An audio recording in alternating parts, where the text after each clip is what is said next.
Hello, this is Virtualis the Chess Noob, learning and having fun with chess. This morning I played a nice game of the Vienna with my morning coffee. In this game, some of the Vienna game ideas came to fruition and tied together really well. Now, I certainly didn't play this game perfectly according to Stockfish, as I took a number of risks where the opponent could have equalised and maybe even punished my moves in setting up the attack. However, it worked out in my favour. Please enjoy. Let's start with a quick review, chess.com's algorithm. And as you can see, so we sort of played this, I played this fairly well, 82% accuracy, somewhat more accurately than my opponent, who sort of made a couple of blunders. And those blunders led to sort of fairly commanding lead after the opening. Let's see this in the context of the game analysis. So the Vienna game starts with e4, e5, and knight c3. Now the opponent played d6, which is a reasonable response to the Vienna, though not necessarily the best. As you can see, there's a slight advantage to white already.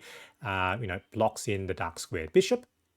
But it's a fairly solid defense. So against this, I usually play bishop c4. The opponent developed knight f6.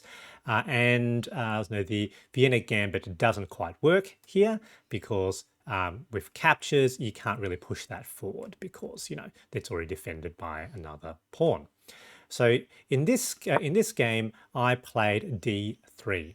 Now, according to Stockfish, the best move here is just straight out knight f3. But I don't really like playing that because effectively it ends up just being like an Italian, basically. So the idea behind the Vienna is that you would play the knight after pushing the pawn forward, so putting the knight behind the pawn. And once you've played d3, that square's also defended by the dark squared bishop, so that potentially can work. But as you can see, that move, basically we're back to equality from the slight advantage given by black. Opponent plays a6, which isn't the most accurate move. Here I opt to play a4 right away so that I don't have to meet b5. Stockfish reckon playing f4 straight up was good in this case. They develop bishop d7. I play now f4.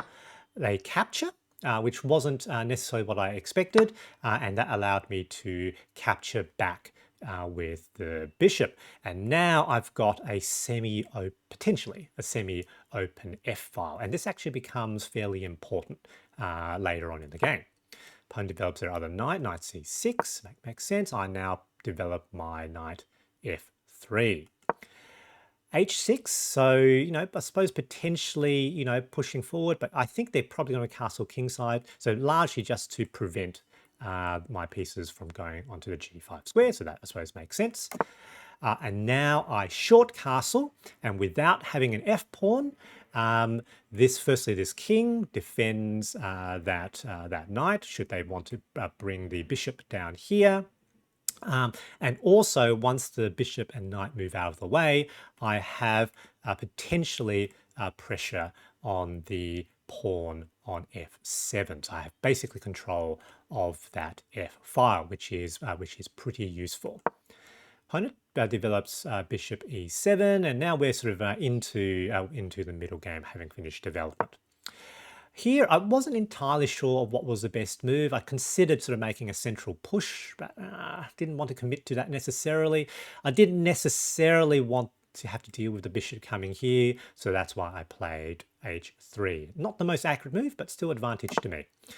Opponent now short castles, and I'm happy with the short castles because in this setup, I'm sort of more geared towards a kingside attack. So that's good for me, I thought.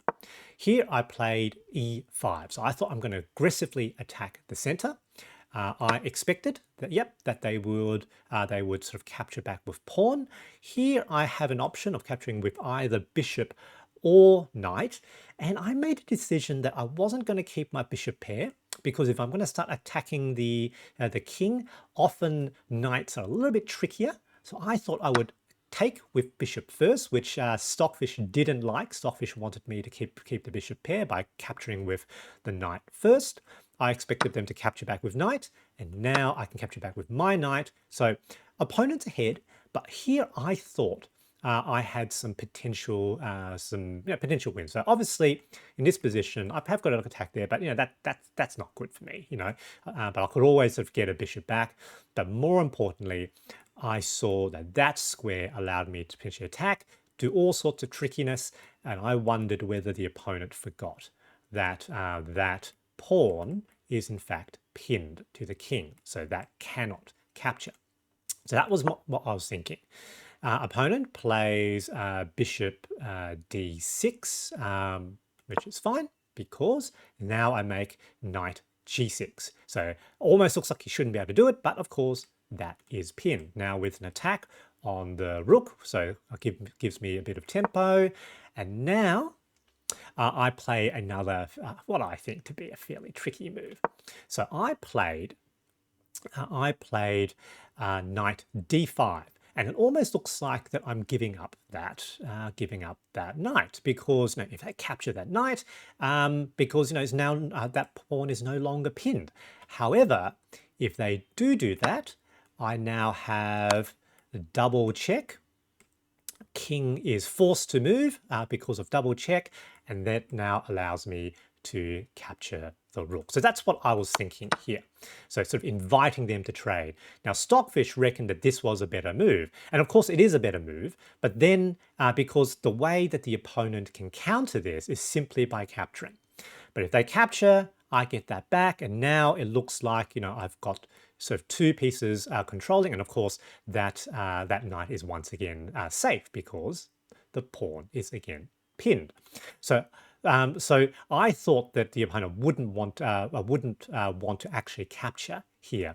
While if I came here, it makes a lot of sense for the opponent to capture, because if I capture back, then the rook comes down. So I know that Stockfish reckons that's better, but I thought that was the better human-looking move, and I was right. The opponent opted not to capture. They saw the impending double check, and so in fact they moved the king out of the way.